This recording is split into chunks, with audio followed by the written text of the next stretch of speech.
Feeling lost in the maze of CPS? Desperate to get your child back?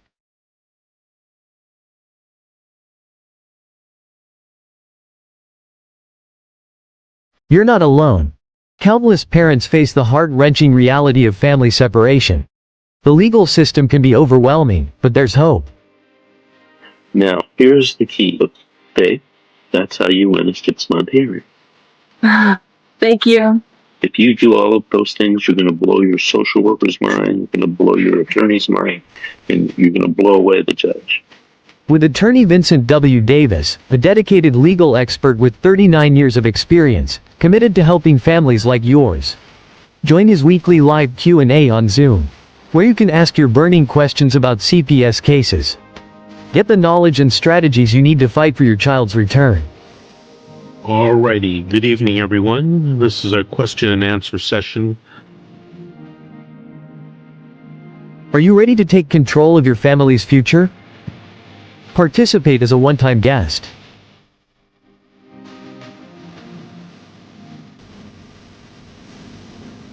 Don't let fear hold you back. Take the first step towards reuniting your family. Join us now.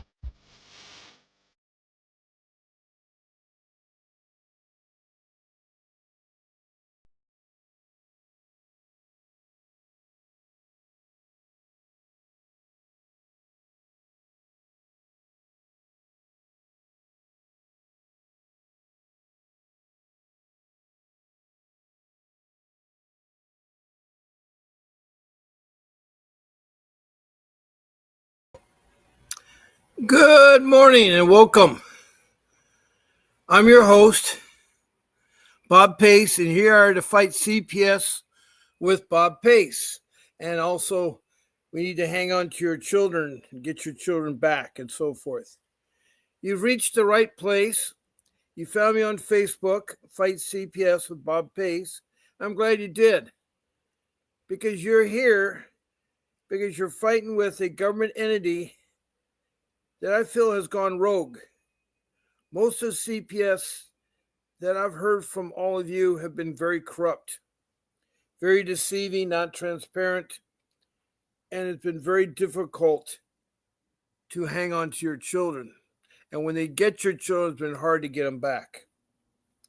It doesn't seem like they're into helping to correct the problem that may exist. They always want to take advantage of you all, which I think is sad. They should not take advantage of you. Now, it's January 19th. Almost January is done with. Good news today is that we've had 3 of the hostages released, and it looks like we're going to have a ceasefire for a little bit in the Middle East with the rebels, the Gaza rebels, that were so mercifully using the existing people, include Palestinians, as human shields. And I imagine there's a lot of CPS in there. I have had 2 countries from the Middle East call in about CPS, Liberia and Saudi Arabia. Now, this is the right place. This is an interactive podcast, meaning you can talk in here, you can be a guest on my show, you can text me messages, and you can sign up for being on the show live. It's very informative. I have things that will help you. It's not a forum to discuss politics. We're here to stick to CPS. And it's real important you realize that. A lot of you may want to make changes, and I agree, we have to make changes. And I do talk about changes. But the main focus is to help out people with existing cases around the world. This podcast is broadcast internationally. I have over 20 countries in all the 50 states in the United States that have texted in or even called in Yes, from other countries. I've had England, country code 44, and then I've had South Africa, country code 27. So, and I've had Canada has called in too. We have Bangladesh, we have India, 2 countries in the Middle East, 6 countries in Africa, 8 countries in Europe. Then across the pond, we have Canada, 4 provinces that have called in. And then we've had all 50 U.S. states. And we've even had the District of Columbia, which is not a state. And then we've had Grenada down in South America. And then across the Pacific, we've had New Zealand. And we've had 2 states in Australia, the Gold Coast and the state of Victoria. Now, with that being said, that's over 900 people I've either texted with or talked to that have been on my show. Thousands of people have been on my show. I have room for 9 people here that could join me and help me. Yesterday, we had, for the first time on a guest of my show, a indigenous person. They're the First Nation in Canada, which is what they call their Indians, is the First Nation. In the United States, our Indians are called the Native American Indians. But in Canada, it's called the First Nation, and they have their own laws and rules for their people. And this person was on yesterday, had a horrible life with her civil rights and her children's civil rights violated.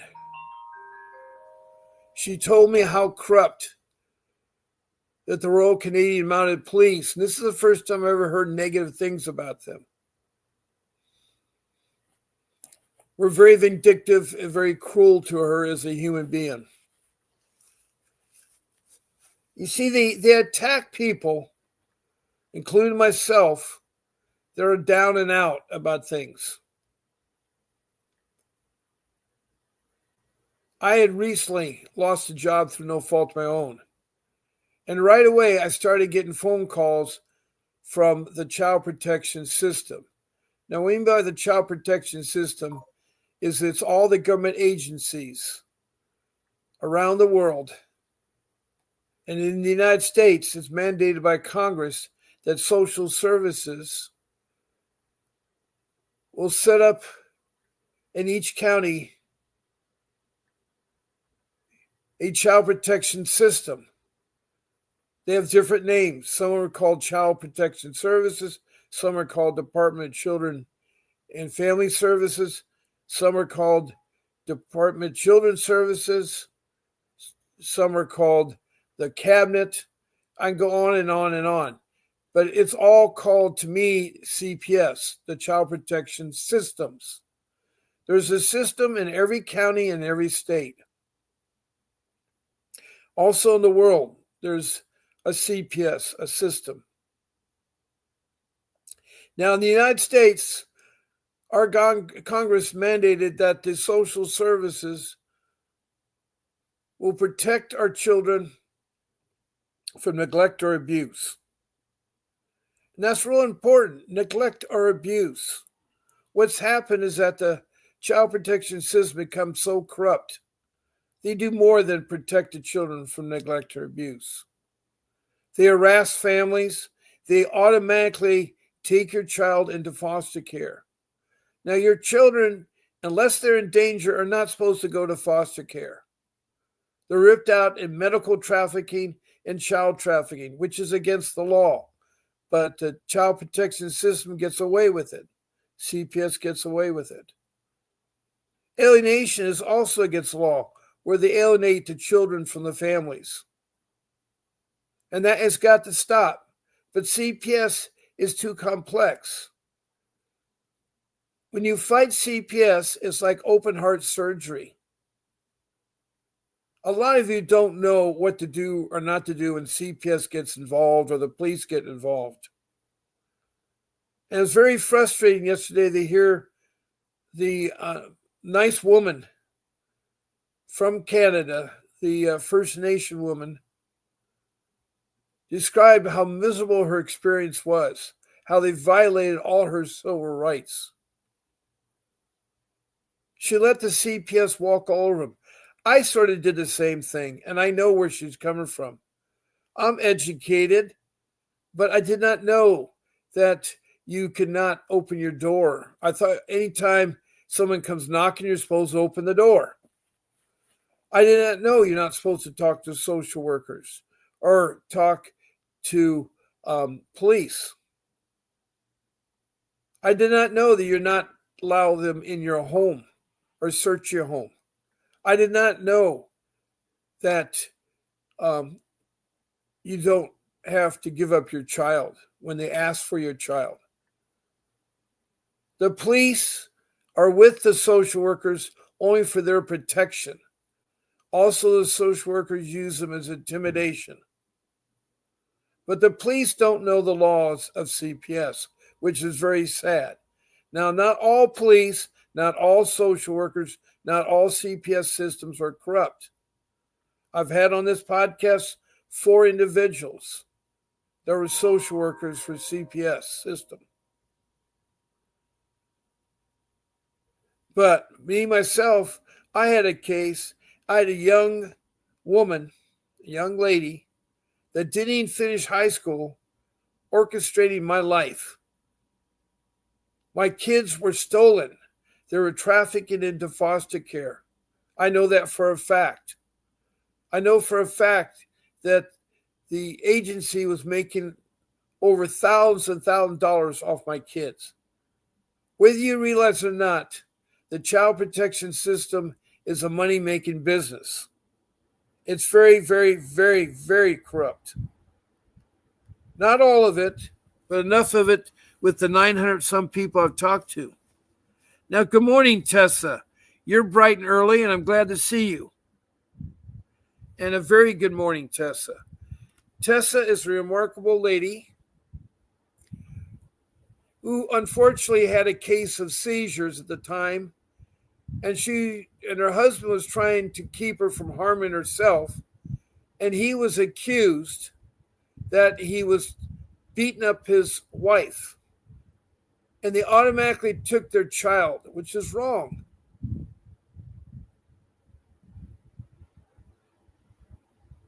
She has a doctor that can testify that she does have seizures from time to time and can testify what needs to be done to protect her from harming herself or harming anybody else.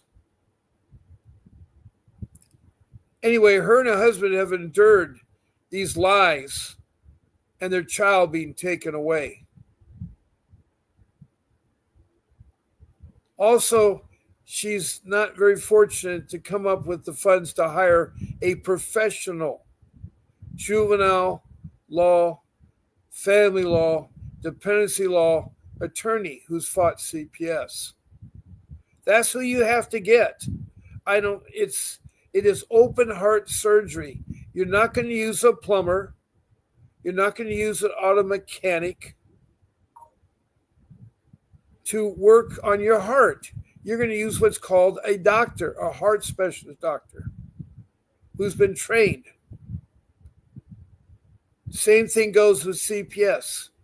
It is that complex that you need a licensed attorney with backgrounds in juvenile law, family law, and dependency law, and has fought CPS and got the children back.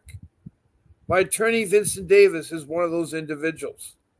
He just spoke earlier in the introduction of my show.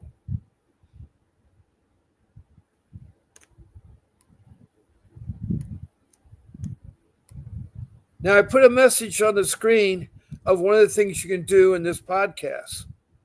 I'm glad you found this room. There are a total of 8 rooms. One is a YouTube room, and the other 7 are Facebook rooms. Whether you're in one of those rooms, all your messages are channeled to my room. And there's an important message that come from each of those rooms. that will appear in the comment chat. Now Tessa said, and by the way, she's from Shasta County, California. That's Northern California.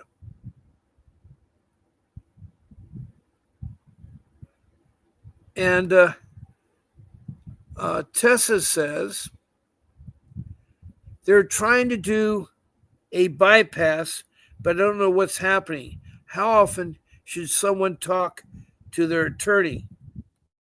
I have court on the 31st.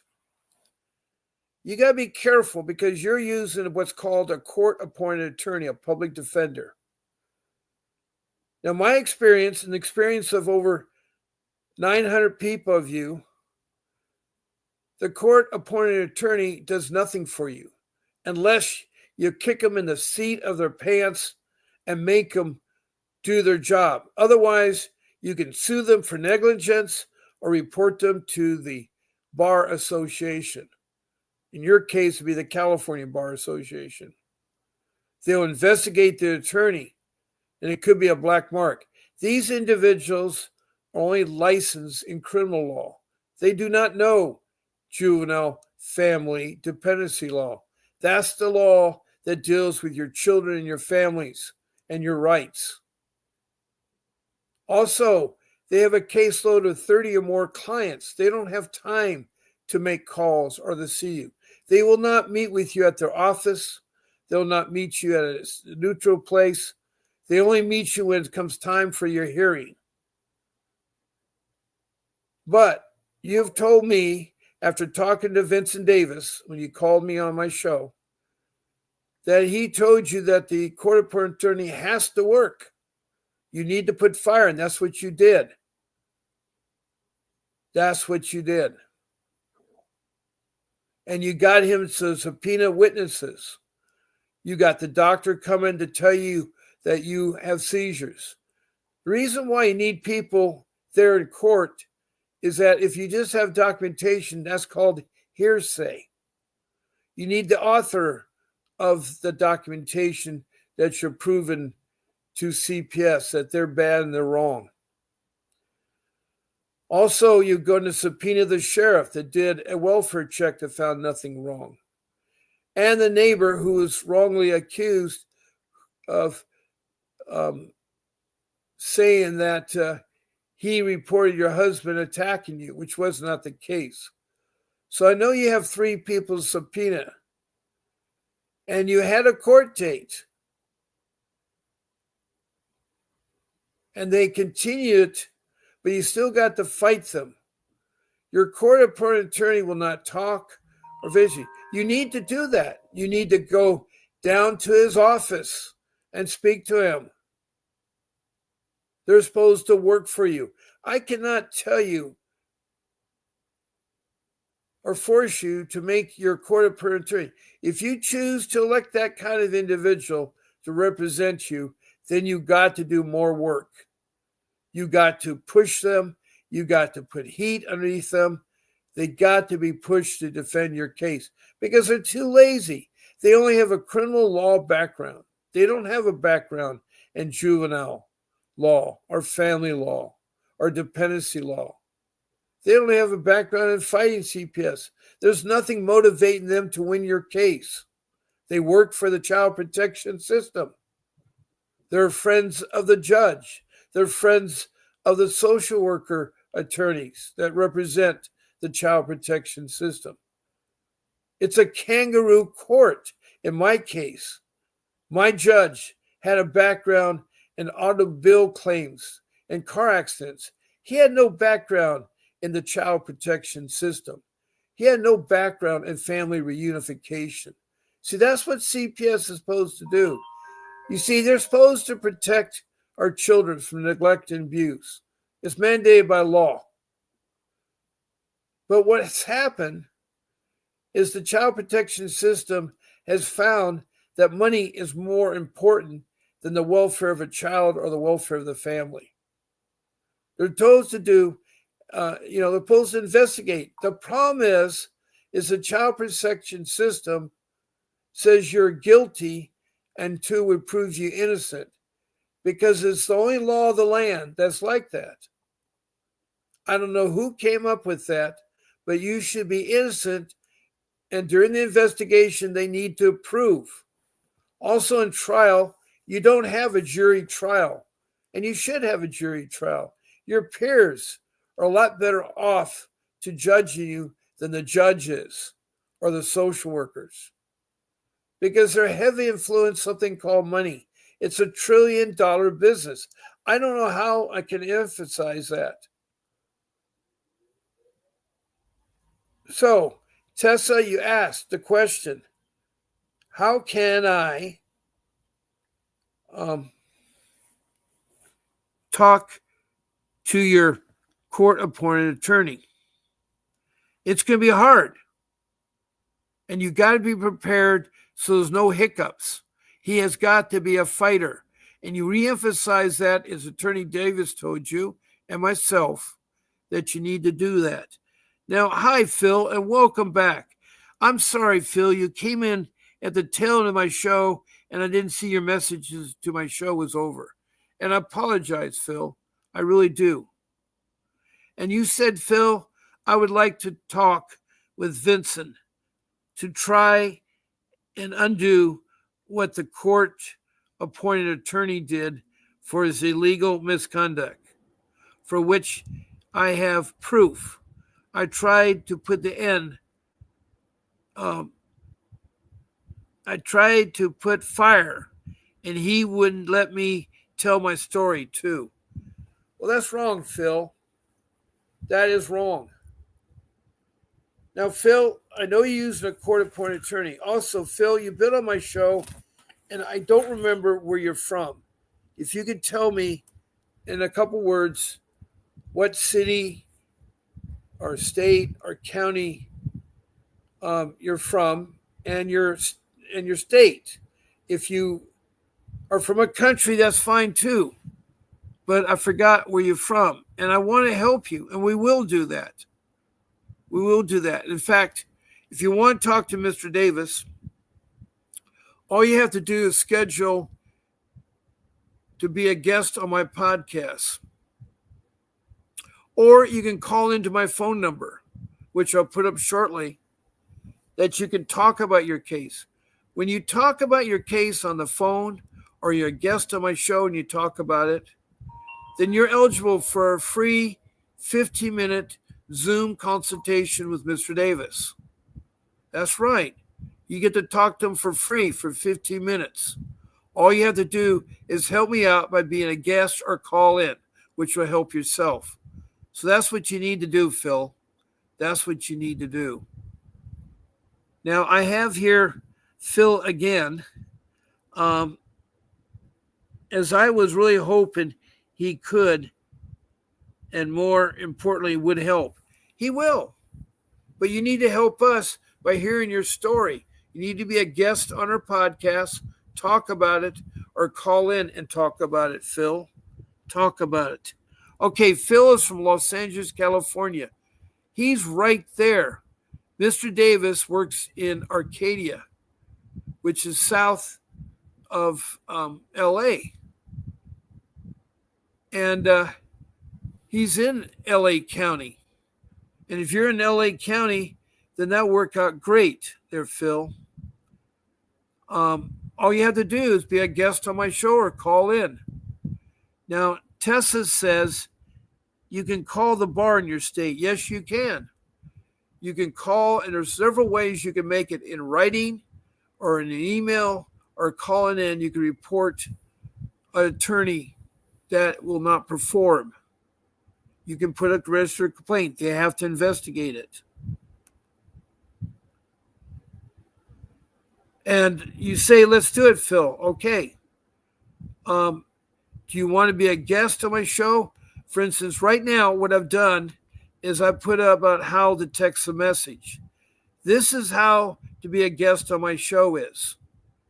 Look at it, read it. All you need to do is contact Grace at vincentwdavis.com. Send her an email, and she'll put you on my podcast. And that will entitle you to, after you talk, to a 15-minute session, a Zoom session with Mr. Davis. Now, I'm on twice a day, 7 days a week. I'm on at 10 o'clock typically in the morning.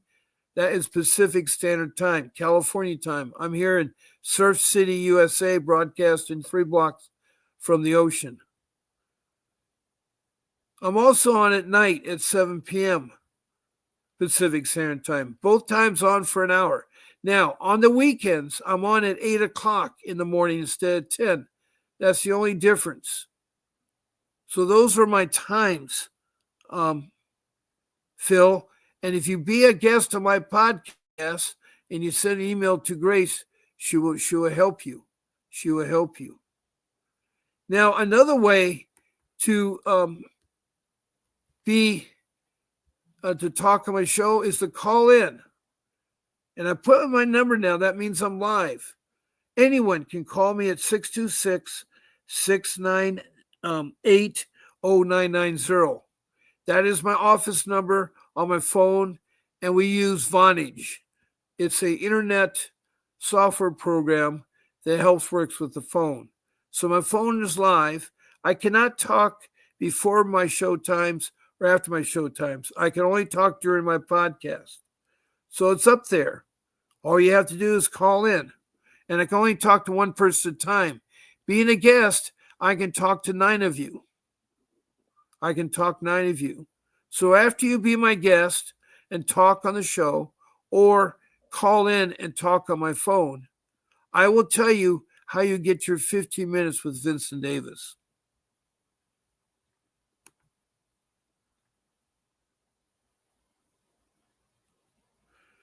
Now, Tessa is sharing what she knows in the state of California. Phil and Tessa are both from California. She called the state of California bar and filed a misconduct complaint. That's all you have to do. Also, that court-appointed attorney can be changed. If you don't like the performance, you can request another one, and so forth. You can call in right now, Phil. No one else has called in. My number is up. My number is up. There it is. There's my number. Now, the reason why it misses is because I share the comments there. I have the proof that the LA sheriffs made a legal arrest. No probable cause. Well, let me stop there for a second and talk about the LA sheriffs. Because I'm familiar with this. I'm from Orange County, but I know the LA sheriffs. They can make an arrest. CPS can't make an arrest. But it's got to be a crime that they can make arrest. It's got to be either a felony or a misdemeanor they can make arrest. For instance, let's say that you're taking a child and you're slamming against the wall. That's physical abuse. The sheriff could arrest you and put you into custody and take your child and turn them over to CPS, who will put them into foster care. That's usually the typical MO with the child protection system. Technically, first time that they approach it, the family suggests as family friends the child could stay with. Like maybe if you injured the child could stay with the mother. You're arrested, now you got a civil against you, and that's hard. You're in a whole different court of law. You're not in CPS's law. They will file physical abuse against you, and they'll pursue that. But they also are instructed to give you a program of domestic violence for a year, or take other classes that help you so you do not physically hurt your child. Now, I'm not saying you did, Phil. I'm not saying you're guilty of anything. If there's a real world and CPS is real people, they would help you reunify, because the studies have shown that reunification is the best things, the best parents, biological parents, to raise the children. It is studies shown that biological parents are the best parents to raise children. So they should do reunification. Problem is, it may take a year, because some of the classes you have to take are a year-long process. So they rather have the child adopted into foster care because they get additional money from the government. It's called the Incentive Act of 1994 that Bill Clinton signed into law, that they encourage foster care adoption over reunification. And that's wrong. Also, I don't know if a lot of you know this, but the CPS system in every county is posed to help you if you need food, shelter, clothing, transportation, education, medical, or even a job. That's part of social services. The child protection system is part of social services. In LA County, in California, it's called the Department of Children and Family Services. In Orange County, next door, it's called Child Protection Services. So for simple persons, I call CPS the Child Protection System. So anytime I mention CPS, I mean all the names out there. Because if you go to Arizona, it's Department of Children's Services. If you go to Kentucky, it's the Cabinet. So instead of sitting here talking about 20 or 30 or 40 different acronyms, I'm using one, the Child Protection System.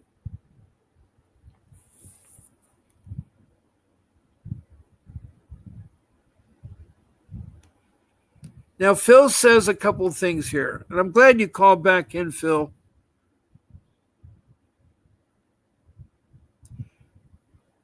Now, I'd like to know what the illegal arrest was by the sheriff. That'd be nice to share that. That's something you could call in and talk to me. That's something you could call in and talk to me. Also, Phil says they lied and falsified the report. Since I didn't have a violent record, they used my father's different name and refused to take my statements. Well, what you have now is that you have what's called a violation of your constitutional and civil rights. That's open to a lawsuit, a civil lawsuit against the LA sheriffs, the LA County sheriffs. But I need to know more information, Phil, because it's hard. You're giving me bits and pieces. Phil says, but the report, it's just a URN number, and they said it was me. Now, I have no idea what a URN number, I've never seen that before, but maybe you can tell me.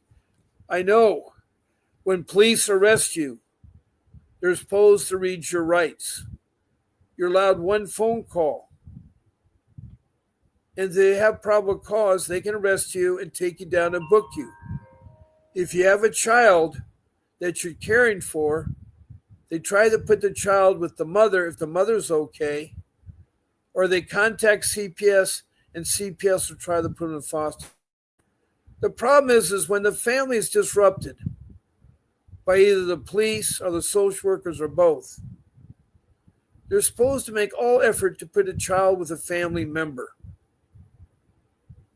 not put them in the horrors of foster care. Now, I'm not saying all foster care is bad, but the majority of the foster care I've heard it are horrible. There's abuse that goes on in foster care, where even their own children of foster care parents are bullying the foster care kids. So I know it is corrupt. They molest them. I have a lady in Richmond, Kentucky, Faye Manley, who's going through a double case of pneumonia, who's struggling right now, that grew up in foster care 5 times. She was in and out of foster care. And her mother was horrible to her growing up. She had a terrible life. She was molested and raped. She was abused and tortured. There were times that she had to stay for long hours barefooted on sharp rocks, standing on there as a form of punishment. Yes, CPS is corrupt. Mine was corrupt too. My case was horrible. I lost one of my 6 children that I've raised. And it was because of retaliation by a social worker who committed perjury.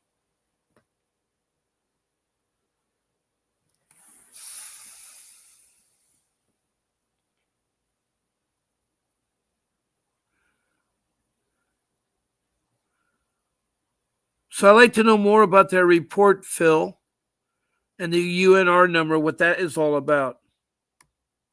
Now you can call in, Phil, and talk. The phone is open.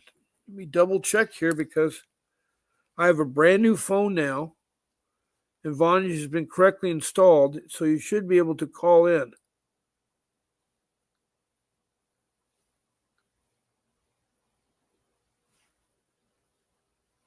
Let me see here.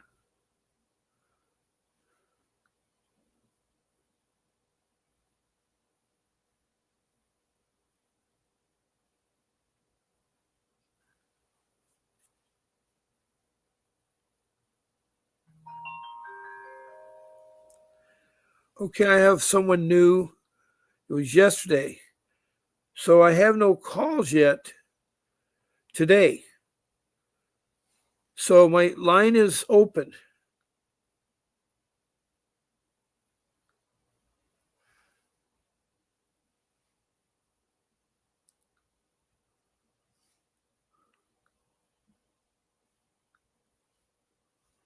Okay. So I know I'm working.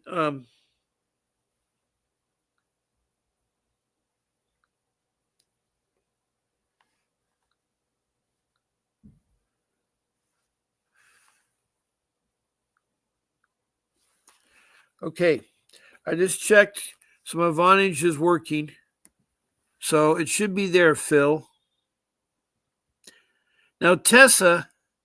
Oh, wait. Phil said something else. He said their own body cam is damning evidence of the lies with my exes. Okay. Phil, are we fighting the sheriffs or fighting CPS, the system, or both? I'm trying to understand. You keep talking about the sheriffs did this, the sheriffs did that. What has CPS done with your child? Did they return your child to the mother? And why not if they don't return to the mother? How about one of the relatives in your family? And were you charged a misdemeanor or a felony? Were you arrested and released out on bond? I need to know so much information to help you, Phil. That's why calling in is so much more easier. I've never heard of the silver bullet divorce. Now, okay, we got a call. Yay. Good morning, and who do I have the pleasure of talking to? Bob, this is Phil.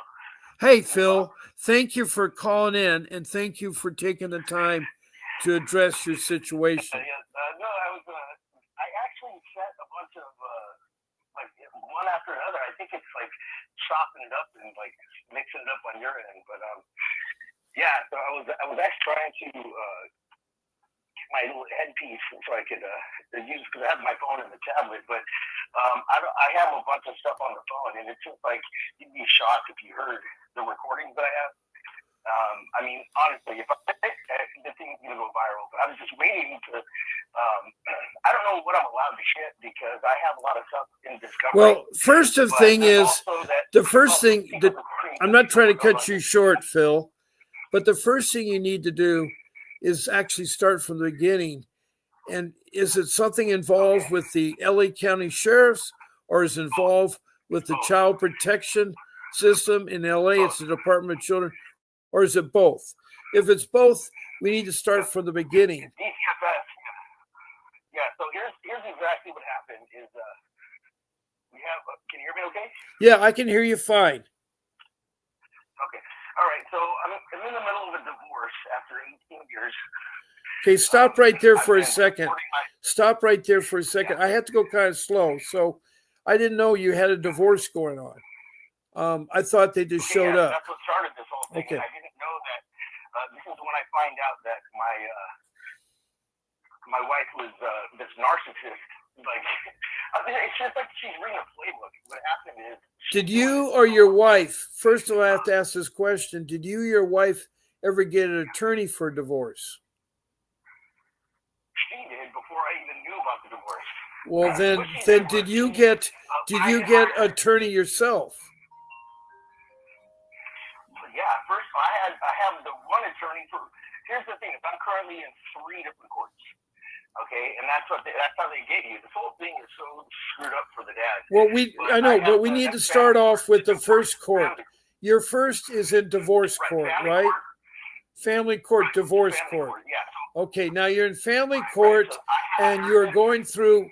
Let me finish here. You're going through a divorce, and what's part of the divorce is the custody of any children. Do you have any children, you and your wife? We have one daughter who's just 14 now. She was 13 when it started last. Okay, so you have a teenager, and having a teenager is going to become extremely hard because they're going through a weird time. All the teenagers go through weird times. And so what they do or say are going to influence the outcome of your divorce. Well, that's the thing and this is kind of a funky scenario where everybody was just like, even my friends are like, oh yeah, she's doing good, like she's fine. I'm like, but she has no idea what's going on. You know what I'm saying? So they're like, no, we don't bother her with that. I'm like, she needs to know what's happening. Let her know that this is because already as soon as this happened, there was a restraining order, and that's the whole point. This is what they do. It's called the silver bullet divorce, apparently. And okay. I don't know if who got the restraining order? Who got the restraining order? You or your wife? Hold on. Let me just go through this really briefly. Then. All right, I'll listen, and I'll come back with questions. Yeah, let me just. Go ahead. Okay, yeah. So listen, just hold on for a minute. Let me just go through this and you'll understand. I have my own business, been working, doing plumbing. I even mentioning plumbing, so might pick another trade. I'm not doing artistry. No, I'm just kidding. But anyway, so I have my own plumbing business. I've been doing supporting my wife, my kid. So turns out after 18 years, she ends up clearing out my bank account. I didn't know this yet, but we're doing this little trial separation, so I'm fighting for the kid because I hated that. I grew up around that. I didn't want that for my daughter. So we're doing a separation. We're separated for about a month and a half or so. About a month, and that's when I get the call from the bank. Somebody's trying to steal the money from the business account. Okay, I record the call, so I have this as evidence too. 2 calls. First one was $103,000 stole from a specific savings account. The next one was $18,000, and that's when I had to get all the finances. So once I got into to my own account, because I was locked out, she changed all the passwords and everything. So once I got into that, I find out she cleared out my 2 savings accounts. She was attempting the third, which was just my inheritance. Both of my parents are dead.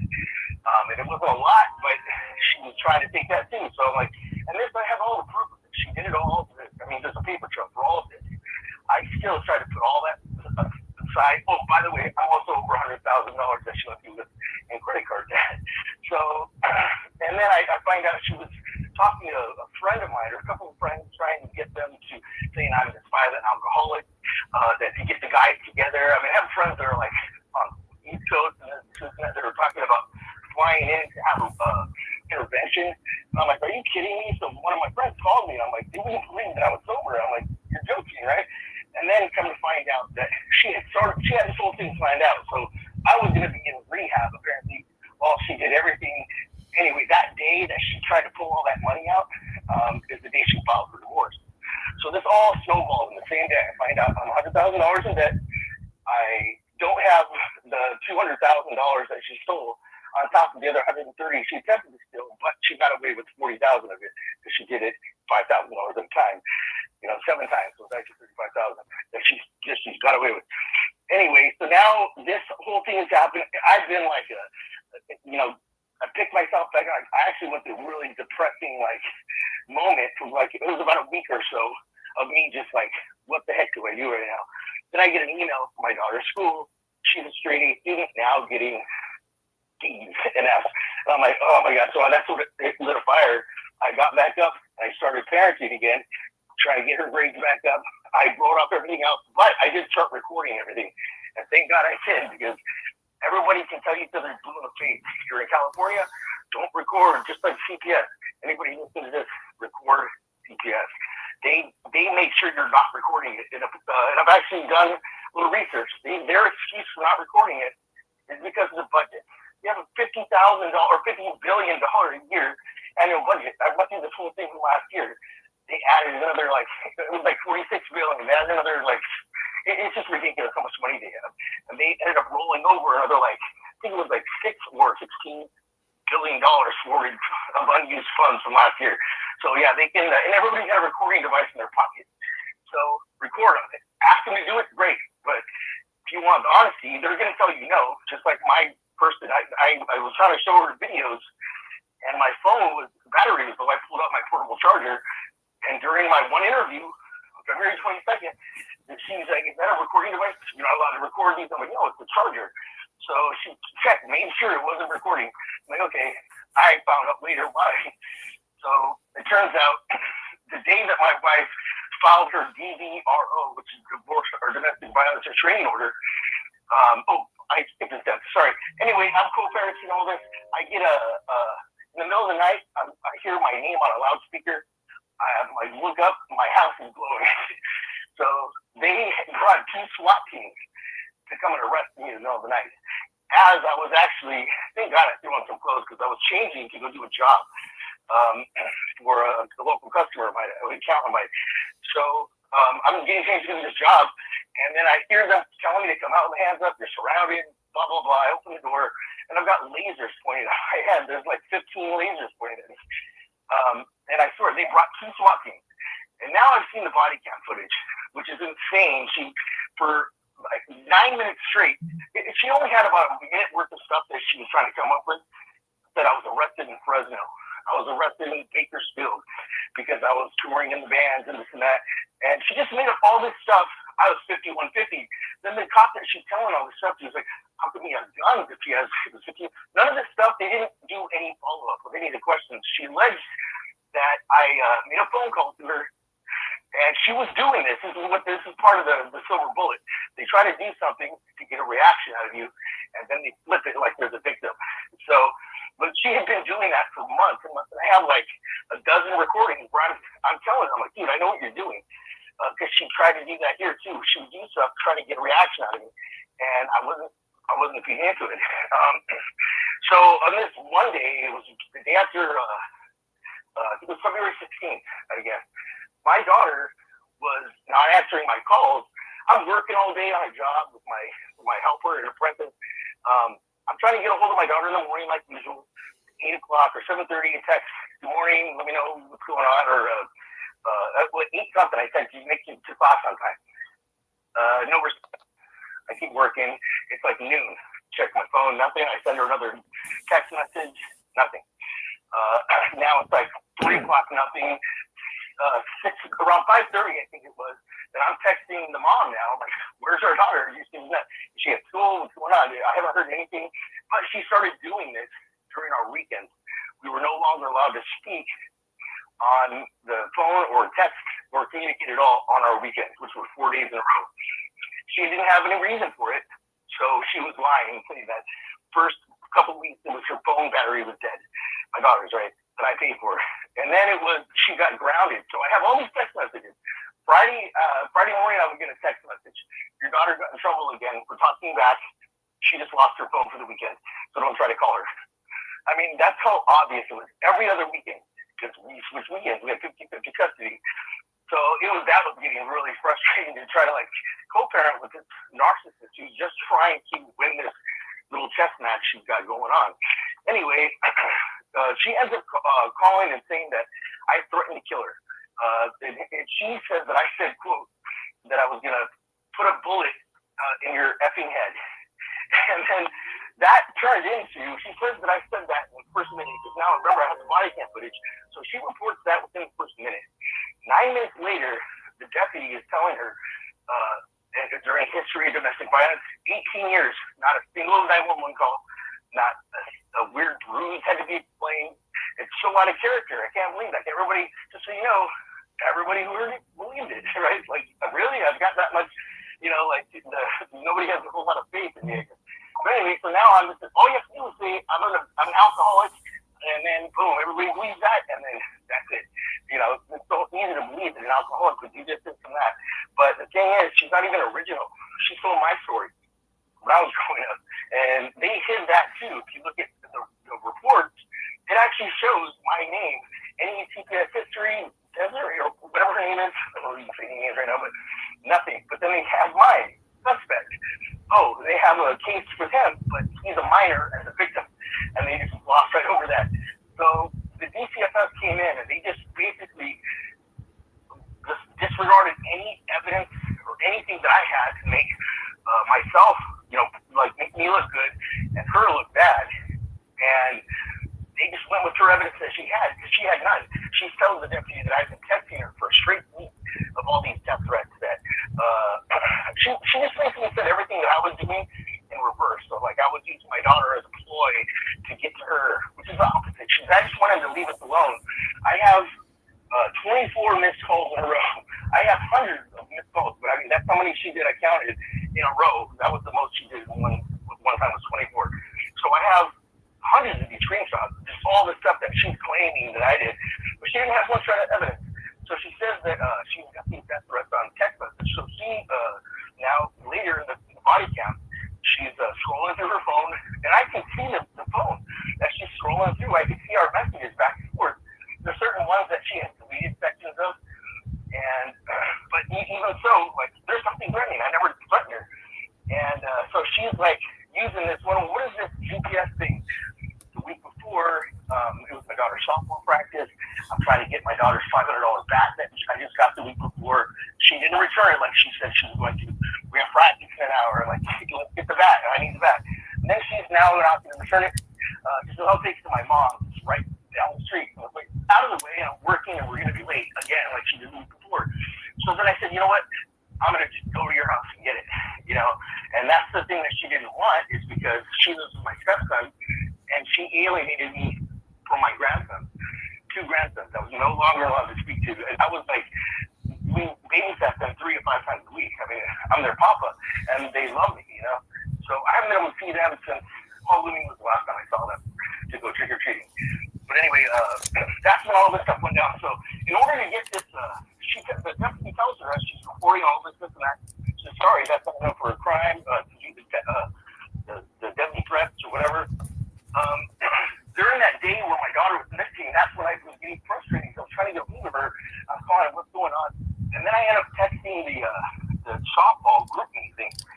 And then I'm telling her, I'm going to message them because she's ignoring me.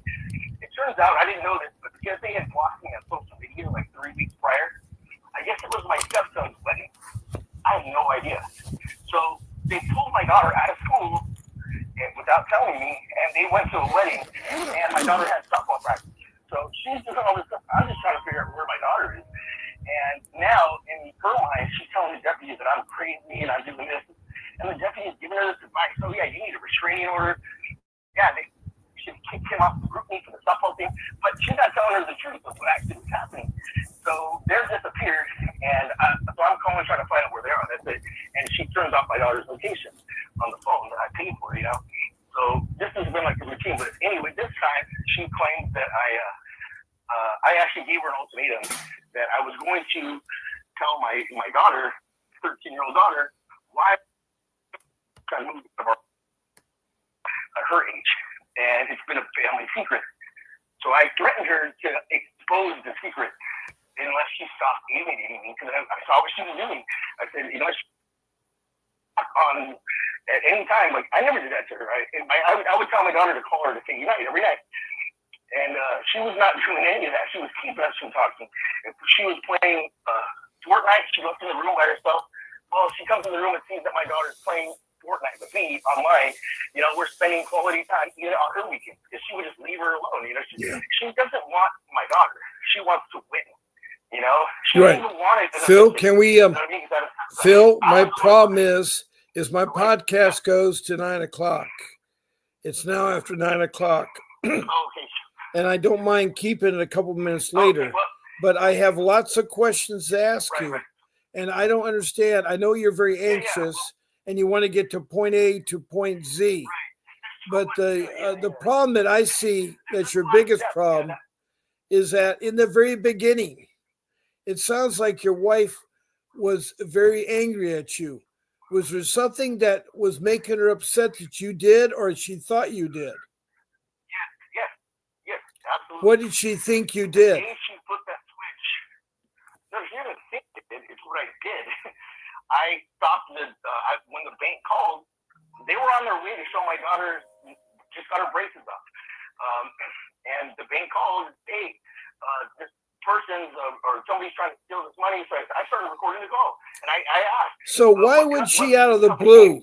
Why would she out of the blue start taking money? She has to be anger about something. What is she was cheating. No, she was cheating. I discovered the affair later, and I don't want to say it online right now. But it's okay. It's okay. It's okay. That's one of the bad things about divorce. The biggest problem I see about divorce, the biggest problem is. She didn't want to be known as the homewrecker. Well, I understand that. We're going to have to end this pretty quick. I got to say some things here. I'd let you talk, but I see the problem. And the problem is you're trying to fight this with your emotions. And I know that you don't want to do that. But if you want to have a divorce, which is a horrible thing to go through, you got to somehow get rid of the emotions. That's why people get attorneys. Attorneys are trained, a good attorney is trained not to be emotional as an attorney. Because parents can be very emotional. And so what you have to separate is your emotions from fact. So in the early stages of divorce, you need to explore to get an attorney, someone that is trained and licensed in divorce law. Right. Divorce law. And right now. I did that. The problem was. Well, okay. The problem was he told me to hold off on that one because she was doing. Yeah. Well, we're going to have to talk more another time, Phil, because I've run out of time, Phil. I know I've given you a good 20, 30 minutes to tell about your case, but you're just bringing emotions into your case. You got to separate the emotions from fact. You have to start off and say, I was going through a horrible divorce. I did not have an attorney. I did not know what to do. And that's what you got to do, is you got to look at it without the emotions. And I know that's hard not to do that. But apparently your wife has enough anger against you to do all the things she did. The sad part is you and your wife. No, she thinks. I'm not saying that she's right. I'm not taking the position of your wife. I said that she's so angered, she's doing all the things. And in California, women can get away with that. The sad part is you got a 13-year-old child or a 14-year-old child now that you've raised from birth. And that child's going to be scarred with any of the arguments going on, with any of the accusations going on, and trying to alienate the parent from one parent against the child doesn't work. CPS is a secondary. I'm sorry, what? I have the recording, so that's. Well, no. I'm not worried about the evidence or the proof. I'm not the judge. I'm not the jury. See, in divorce. No, it'll show the alienation. Anybody can hear it. Like I'm trying to talk to my daughter, and she would make this talk. I know that. I know what you're going through. I've been through divorce, but the mistake in divorce is you're letting your emotions control your actions. You got to separate your emotions. You got to stick with the facts. And the only way you can stick with the facts is to hire an attorney. Now, what did CPS accuse you of? What did CPS accuse you of? They said she changed the story. That's the part I was trying to go into. Well, no, I'm not telling you about whether the story is true or not. What did CPS, did they accuse you of negligence or abuse? No, did they charge you of negligence or abuse? I was charged criminally for 22. No. I'm not talking about the criminal charges. CPS and the LA County Sheriffs are two different matters. You got three issues going with you. You got three issues. You got divorce, and then you got whatever you did illegally with the sheriffs. And the third thing is you got CPS involved because the child's in danger because you got two parents very emotional, attacking each other and destroying the child. No, it was because that has nothing to do with it. It was because Well, no. You got the worst kind of case. You got the worst kind of case. And unless you get an attorney, you're not going to resolve it by sitting here talking about evidence or he said or she said or this is the truth. That's not the truth. You need to weed through your forest. You're in the woods. You're in the woods and you're lost in the woods. And so I'm trying to help you. The first step to do is you need to get an attorney in divorce. You need to get your divorce taken care of. Also, secondary, you need to get the criminal charges taken off. CPS will wait. CPS is not going to pursue the case until you get rid of your criminal charges. No, they haven't won anything because have you given up your legal rights to your daughter? The trial is over. She won. No. Have you done an appeal? See, you did all this with probably a court-appointed attorney that nailed your coffin. And you're going to have to get a real attorney. You have to get an attorney that handles divorce. You need an attorney that can handle criminal. You need a dependency attorney that handles family, juvenile, and dependency law. You need 3 kinds of attorneys there. One attorney is not going to help you. One attorney is not going to help you. And trying to do all 3 things at once is not going to help you. You got to sit there with your 3 piles.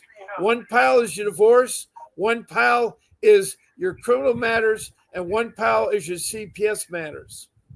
And what you got to do is stop talking to CPS. Stop talking to your wife. Stop talking to the sheriff. Stop talking.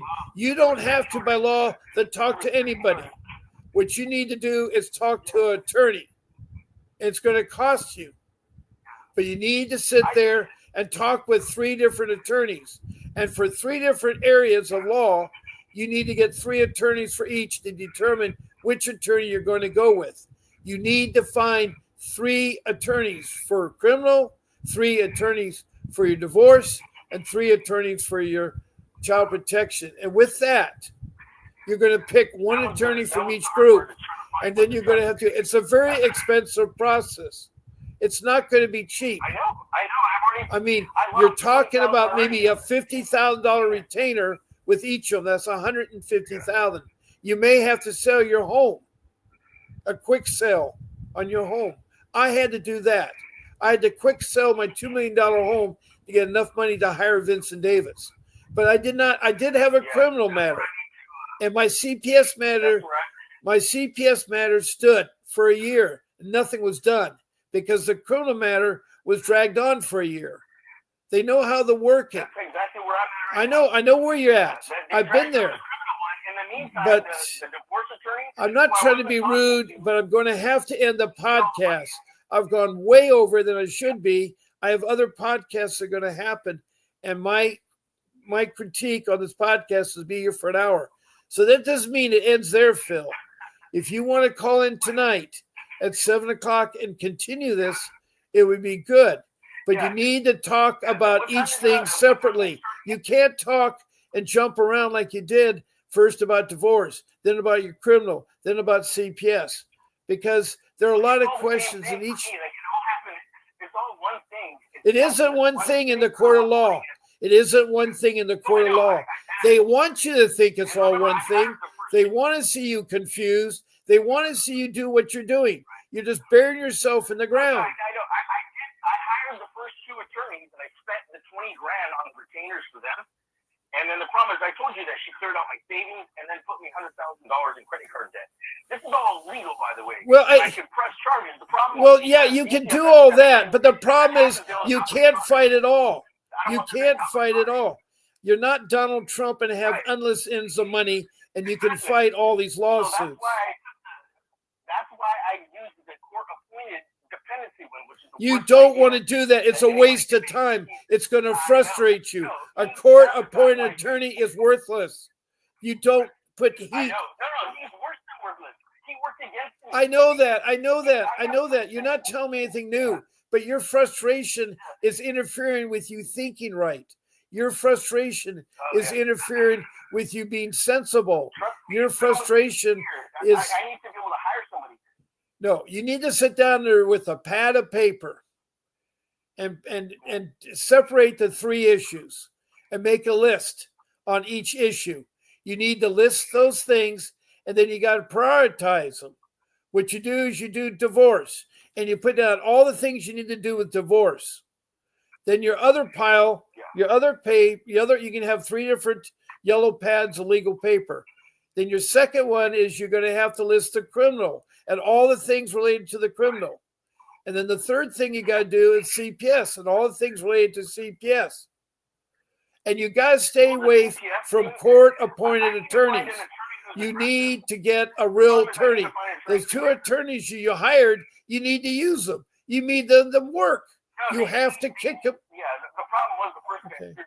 You're never going to get this resolved. Look at my case. See, I don't know if you do the same thing with your attorneys, with any people you're talking to, because your tendency to want to talk over them and you want to commingle apples and oranges and walnuts.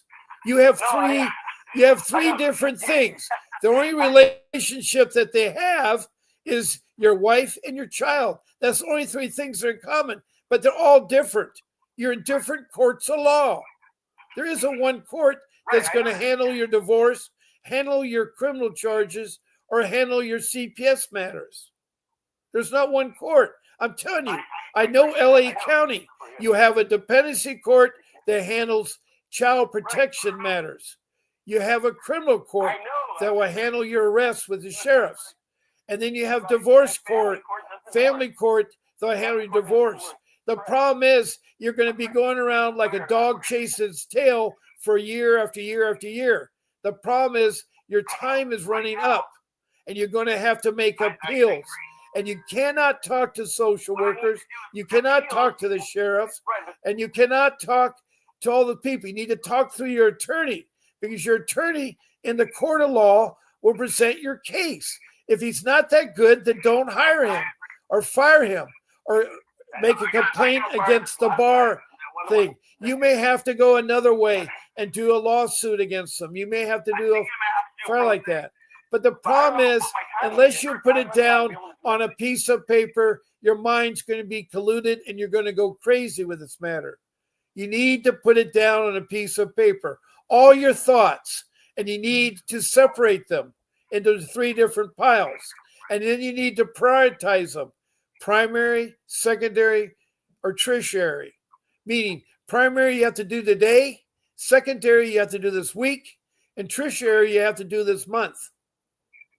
That's what you need to do. My focus right now, what I need to do, I absolutely agree. That's what I've been doing. So the stage I'm at right now is I have this criminal matter coming up. The DA in 8 months hasn't seen any of my evidence because the lawyer I hired didn't look at my case until the day before the hearing. So I have the evidence to prove that. How did you find these attorneys? How did you find these attorneys? How did you find these attorneys? How did you find these attorneys? Jerry Nicholson. No. I don't need names. I don't need the outcome. I don't need the evidence. How did you find these attorneys? How did you locate these attorneys? See, the problem is you pick someone. Yeah, the thing is, I didn't know. Yeah, you don't. I didn't know anybody. I don't know anybody like that. All right. So what you do? You're in business, right? Do you ever? What kind of business do you do? What kind of business do you do? What kind of business do you do? No. What business do you do? What business do you do? Can you hear me okay? Are you there? Yeah, I'm asking you a question several times. What business, what kind of work do you do? Plumbing. Okay. As a plumber, when you went to purchase something, don't you get 3 quotes? Don't you get 3 quotes? Like if you have to buy pipes or anything that goes with plumbing, like valves, pipes, sealant. No, we don't do that. I get where you're coming from, though. Yeah. Yeah, you You need to get 3 separate quotes. You need to do a background check. I'm trying to help you. You need to do a background check. The thing is, you grabbed an attorney because you're worried about your criminal matter, or you're worried about your CPS. You grabbed a divorce attorney without thinking. You need to wear 3 hats. If you're going to be talking about divorce, you have to concentrate on divorce. You got to put aside your criminal matter and your CPS matter on separate things. Then you put your hat on for the criminal matter, and then you put your hat on for the CPS. You're going to have to talk to at least 9 attorneys, 3 for each of them. 9 attorneys. And if after you've talked to 9 attorneys, you pick one in each of those 3 groups that you have chemistry with, that the background they've checked out, that you've talked to the references. You just can't let emotions control you getting your attorney.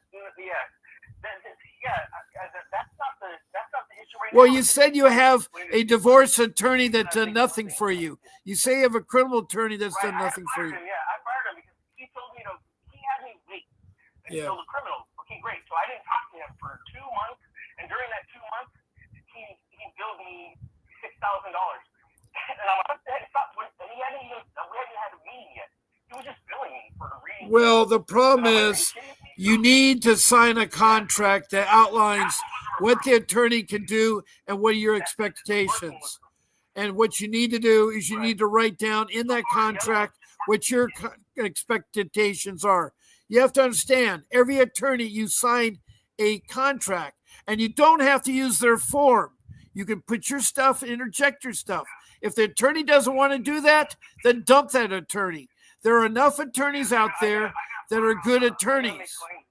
And so what's happened is that you went ahead and got, your plumbing is still leaking. Your plumber, you're not very good because you haven't put out the water leak, because you went and grabbed inferior products. You went and grabbed the wrong parts.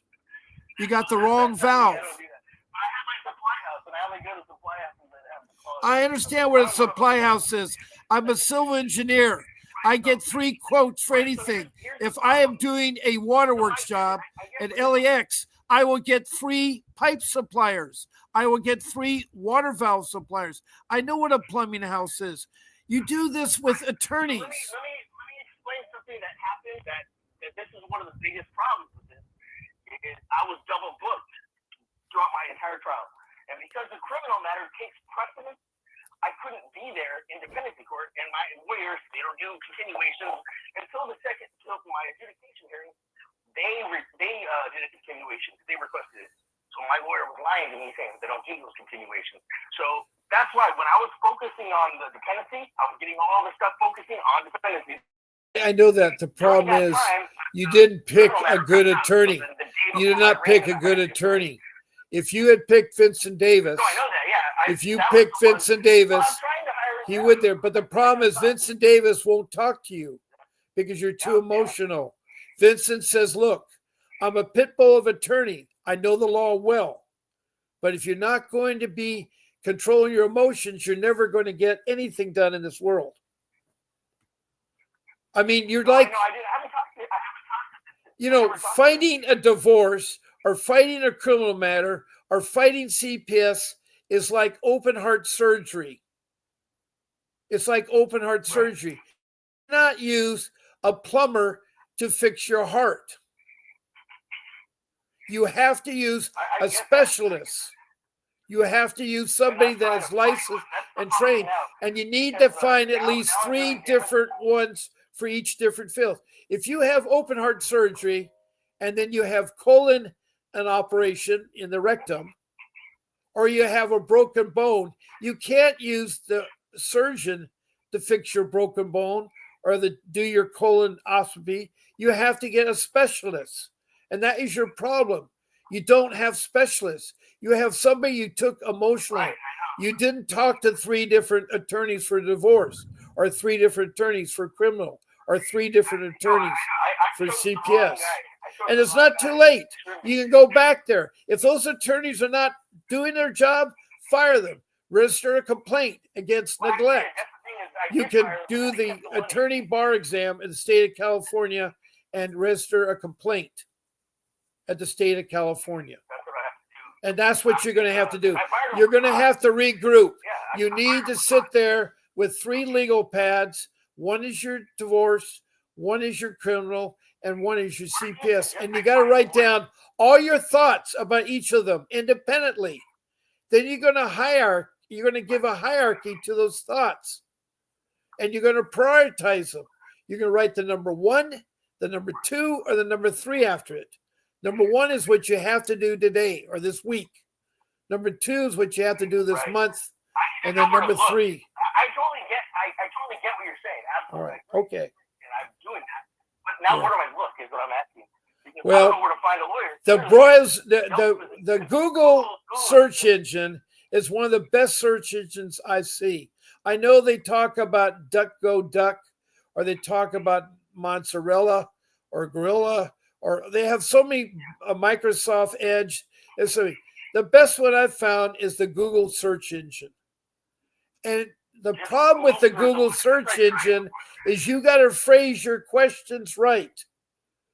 If you want something, you start off with the city and the state. Then after that, you write the word divorce or criminal or CPS. Those are 3 important buzzwords: divorce, criminal, or CPS. That's after your city and state. So you say Los Angeles, California, CPS. Los Angeles, California, divorce. Los Angeles, California, criminal. Then after that, you're going to see a lot of stuff that pops up. You're going to have to further clarify the question. A lawyer. Now, in the CPS, you put a lawyer that is fought CPS that has dependency, juvenile, and family law experience.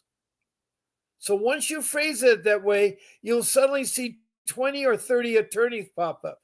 Then you're going to have to go through each of them and weed through them and see which one's been practicing law. You need to check out the license and make sure it's a current license. And then you got to call them and say, do you have anybody? That's where I struggle.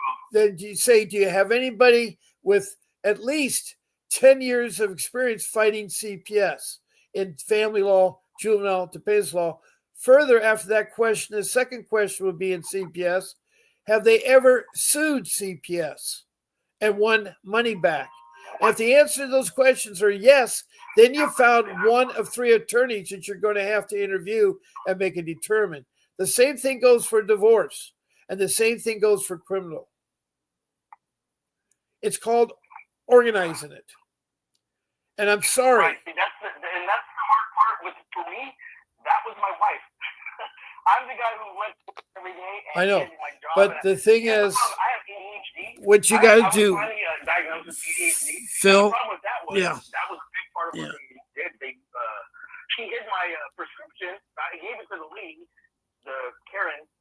I gave her my prescription the day I tested, the day I interviewed. And I texted her the picture. I gave her a doctor's note and everything. She forgot. And then she included that I tested positive for amphetamine. And I was a current abuser of alcohol, opiates, and amphetamine. I tested clean for alcohol and opiates. Okay. And I haven't taken an opiate in like 11 years. Okay, 11 years. but you're talking about a criminal matter. You're talking about a criminal matter. You're talking about a criminal matter.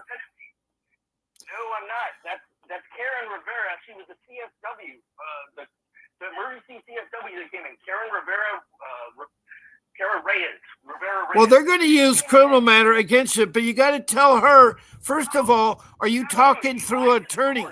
Are you talking through an attorney? You don't want to be in court because, and by the way, in court, they don't let you in dependency. They don't let you in dependency court. I'm not the judge. I'm not. The thing is, you have to know these people lie. All you have to do is go to the internet and see cases. I can tell you right now that CPS workers lie. They build you up. They lie. They lie. They lie. You know, I'm telling you that. I know that now. Yeah, I found it out in February. I know. Look at my comments. I learned the hard way. Okay. But Well, this was back in February. Phil, I have gone over. I've gone over this show longer than I ever have because I care about you. So if you want to talk about this further, I want you to call me back tonight or call me back tomorrow or tomorrow night. I'm on twice a day, 7 days a week. All right?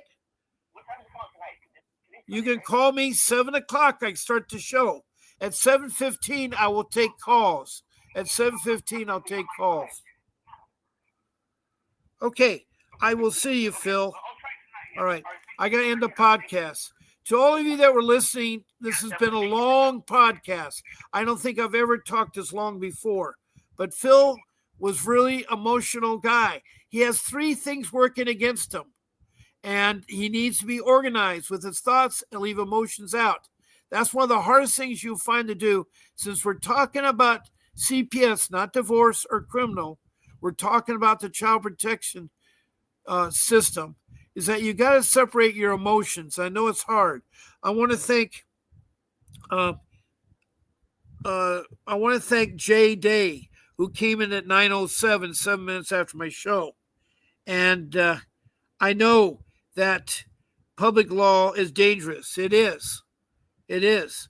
Because these people have money. You don't. 99% of the people, that's over 900 people, are very low income or no money at all. And with that being the case, you're in a terrible situation with law because you need an attorney. It's just like trying to do open heart surgery. Don't try to do it yourself. Don't try to use the wrong specialist to do open heart surgery because you will die. It's seriousness.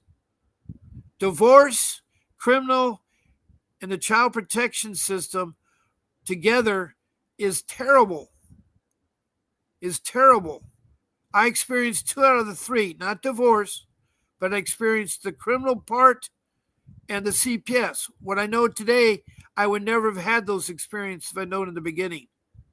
And one of the things I want to emphasize is get an attorney. So thank you, JD, for calling in. Thank you, Tessa. Thank you, Phil, for calling in. And let me see anybody else left out. I think that was it. Thank you all for helping this show. I want you all not to give up. Try to organize your thoughts. Try to put it down in writing. And please, please don't give up on your child.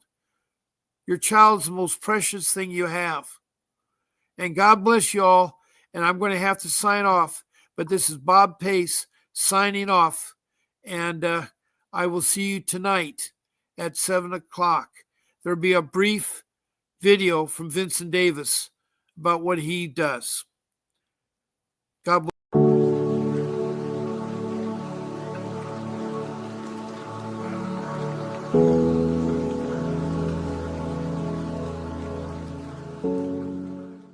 Feeling lost in the maze of CPS?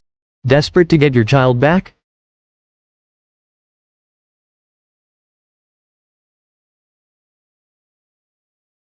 You're not alone. Countless parents face the heart-wrenching reality of family separation. The legal system can be overwhelming, but there's hope.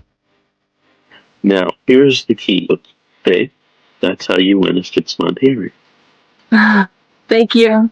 If you do all of those things, you're going to blow your social worker's mind, you're going to blow your attorney's mind, and you're going to blow away the judge. With attorney Vincent W. Davis, a dedicated legal expert with 39 years of experience, committed to helping families like yours. Join his weekly live Q&A on Zoom, where you can ask your burning questions about CPS cases. Get the knowledge and strategies you need to fight for your child's return. Alrighty, good evening everyone. This is our question and answer session. Are you ready to take control of your family's future? Participate as a one-time guest.